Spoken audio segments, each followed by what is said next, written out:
আপনার এই নয়াবাদে যে বইমেলা আপনারা করছেন, এটা কত বছরে করলো এবারে 2025? আমরা 2016তেই বইমেলাটা শুরু করেছিলাম। এটা আমাদের 10ম বছর। এই বইমেলাটা নাম দেওয়া হয়েছে উত্তর সোনারপুর নয়াবাদ বইমেলা। এই বইমেলাটা আমার 3টে অঞ্চল মিলে আমরা পরিচালনা করি। খেয়াদা 1 নম্বর গ্রাম পঞ্চায়েত, খেয়াদা 2 নম্বর গ্রাম পঞ্চায়েত এবং কামরাবাদ গ্রাম পঞ্চায়েত ও সোনারপুর বঙ্গ শিশু সাহিত্য অঙ্গন, আমরা মিলেই এই বইমেলাটা এই 10 বছর ধরে পরিচালনা করে আসছি।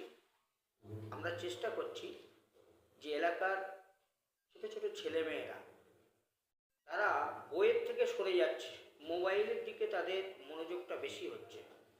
আমরা বইমেলা করে এইরকম একটা ইন্টার এরিয়ায় সেই বইমেলা করে আমরা যতটা পারি চেষ্টা করছি এই ধরনের ছেলেমেয়েদের বইয়ের প্রতি মনোযোগটা বাড়ানো এবং সাংস্কৃতিক যে মঞ্চ, আমাদের সাংস্কৃতিক মঞ্চ আছে, সেখানে আমরা যে সাংস্কৃতিক অনুষ্ঠান করি সেখানে কিন্তু কোনো লাইলে লাপ্পা হিন্দি গান এসব চলে না।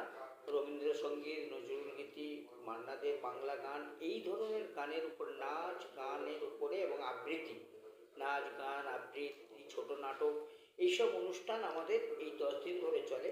আমাদের অডিশন হয়, অডিশন হয়ে যারা পারফরমেন্স ভালো করে তাদের নিয়েই আমরা প্রোগ্রামটা করি। আমরা চেষ্টা করছি যে এই এলাকার ছোট ছোট ছেলেমেয়েরা তারা যাতে পড়াশোনার সাথে সাথে তারা এই সাংস্কৃতিক দিকটাও তারা পারদর্শী হয়ে ওঠে এবং তারা এই মঞ্চে অনুষ্ঠান করে তারা আগামী দিনে যারা আরও বড় জায়গায় তারা মঞ্চ পেতে পারে, ভালো অনুষ্ঠান করতে পারে। আমরা সেই চেষ্টাটা চালিয়ে যাচ্ছি। মূলত আপনার যে অঙ্কন প্রতিযোগিতা, আপনার যেমন গানের যে আপনার যে বাইরে মানে জাজমেন্ট করে আপনারা যেভাবে নেন, কত পার্টিসিপেট আপনার এই এতে অংশগ্রহণ করে মোটামুটি? আমাদের ফর্ম ফিল আপ হয় প্রায় 350, 360-70 তারা ফর্ম ফিল আপ করে আমাদের অডিশনের থেকে। সেইগুলো বেছে আমাদের ওই 120-30 জন মতো আমরা মোটামুটি নিতে পারি, কারণ প্রোগ্রাম তো বেশি, তাদের একটা প্রোগ্রামের সময় দিতে হবে, তো সেই মতো আমরা দাদা, বাইরে থেকে আপনারা কোনো শিল্পী আনেন আপনাদের এই বই মেলায়? যেভাবে দেখা যায় যে বাইরে থেকে একদম এখানে যেমন লোকাল ছেলে মেয়েদের সঙ্গে সঙ্গে ওভারঅল সোনারপুর এরিয়া, গড়িয়া, সোনারপুর, বারুইপুর, চাম্পাহাটি সব জায়গার থেকেই ছেলেমেয়েরা এখানে অনুষ্ঠান করার জন্য আসেন এবং আমরা আমন্ত্রিত শিল্পী রাখি। কিছু আমন্ত্রিত শিল্পী যাদের ধরুন ভালো নাচের স্কুল আছে, গানের স্কুল আছে, আমরা তাদের সঙ্গে যোগাযোগ করে তারা ভালো ভালো অনুষ্ঠান করে, আমরা তাদেরকেও এখানে অনুষ্ঠান করার জন্য আমন্ত্রণ জানাই এবং তারা আসে ভালো ভালো অনুষ্ঠান করেন। আজকের এখানে মানে সঞ্জীব মণ্ডল বলে একজন আছেন, তারা মানে দুর্ধর্ষ প্রোগ্রাম হবে একটু পরেই, তাদের আমরা আমন্ত্রিত শিল্পী তারা এসেছে। আমাদের প্রত্যেক দিন একটা করে আমন্ত্রিত শিল্পী থাকে। আচ্ছা, যদি হচ্ছে মোটামুটি যেভাবে ঠান্ডাটা পড়েছে, যেভাবে লোক যেমন আসার কথা, সেমনি কি মেলার মধ্যে ভিড় হচ্ছে, মানে লোক আসছে? দেখুন একটু কমেছে, যে ধরুন একটু বয়স্ক লোকজন যারা আসতো তাদের ভাগটা একটু কমেছে। ওভারঅল যারা ইয়াং জেনারেশান বা মধ্যবয়সী, তাদের কিন্তু যারা এই সাংস্কৃতিক অনুষ্ঠান প্রেমী বা যারা বই প্রেমী তাদের ভাগ কিন্তু কমেনি, সেটা ঠিক আছে। আচ্ছা দাদা, কটা স্টল আছে এই বই মেলাতে? আমাদের এখানে 16টা স্টল আছে। দেখা যাচ্ছে যে কিছু খাওয়া দাওয়াও স্টল আছে, খেলাধুলাও। আমাদের ফুড স্টল আছে এবং বুক স্টল আছে। ফুড স্টলটা আমরা স্কুলের বাইরে দিয়েছি আর বুক স্টলটা আমাদের স্কুল গ্রাউন্ডের মধ্যেই আছে। বুক স্টল কী ধরনের বইটা পাওয়া যাচ্ছে? এখানে সব ধরনের বই পাওয়া যাবে, একদম বাচ্চাদের ছড়া কবিতা থেকে শুরু করে আপ টু রামায়ণ মহাভারত থেকে শুরু করে সব পাওয়া যাবে। এখানে রামকৃষ্ণ মিশনেরও স্টল আছে।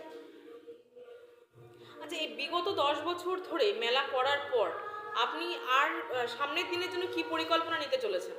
দেখুন, আমরা চেষ্টা করছি এই মেলার আরও সুন্দর করে রূপ দেওয়া। এখন যে সমস্ত স্টলগুলো আসছে আমরা আরও ভালো ভালো পাবলিশার যাতে এখানে আনতে পারি, আমরা সেই চেষ্টাটাই চালিয়ে যাচ্ছি। আচ্ছা দাদা, এই বই মেলাতে কে কে এসেছিলেন? বড় ধরনের কোনো নেতা মন্ত্রী কে কে এসেছিলেন? আমাদের এখানে শ্যামলবাবু ছিলেন সাহিত্যিক, সাহিত্যিক হিসাবে তিনি যেহেতু বইমেলা, আমাদের বইমেলা কমিটির সভাপতি আমাদের এলাকার বিধায়ক ফিরদৌসী বেগম, তিনি ছিলেন। আমাদের এমপি ম্যাডাম সায়নী ঘোষ, তিনি আমাদের এই বইমেলা কমিটির আমন্ত্রিত সদস্য ছিলেন। বিডিও ম্যাডাম, আইসি, পঞ্চায়েত সমিতির সভাপতি বলাই বাড়ি, ওনারা এসেছিলেন, আবার আজকেও আসবেন, একবার শেষ বেলা বলে ঘুরে যাবেন। পঞ্চায়েত সমিতির শিক্ষার কর্মাধ্যক্ষ সুমন হালদার, পঞ্চায়েত সমিতির সব তাদের কর্মাধ্যক্ষ, তারাও আবার আজকে আসবেন। সকালেই আমাদের এই বইমেলার সহযোগিতা করেন এবং তারা চাইছেন এই বইমেলাটা আগামী দিনে আরও বড় জায়গায় যায়। কি বলবেন, অর্থাৎ 2025 একদম শেষ লগ্ন, আর কয়েক ঘন্টা পরেই 2026 পড়ছে। এতদিন এত করে এই যে পরিচালনা করলেন আপনারা, যে চলে যাচ্ছে আসছে বছরের জন্য, মানুষকে কি বলবেন আপনি এই বইমেলার? আমরা আগামী বছরের জন্যে 25 সাল, আমরা আর মাত্র কয়েক ঘন্টার মধ্যে আমরা 25 সালকে বিদায় জানাবো এবং 26 সালকে আমরা স্বাগত জানাবো। সেই 26 সালে আমি বইমেলা কমিটির সাধারণ সম্পাদক হিসাবে এইটুকু আবেদন করব, এই 26 সালে ছোট ছোট ছেলেমেয়েরা তারা শিক্ষা জগতে শিক্ষাটা তারা যেন ভালো করে অর্জন করতে পারে। মানুষের মধ্যে যদি শিক্ষার সঞ্চার হয়, শিক্ষার বিস্তার হয়, তাহলে এই যে রাজনৈতিক হানাহানি, এই যে রাজনৈতিক দূরদর্শিকতা, তাহলে কিন্তু অনেকটা কমবে। আর সঠিক মানুষ বিচার করতে শিখবে যে সঠিক কোনটা করা ঠিক আর কোনটা করা ঠিক নয়।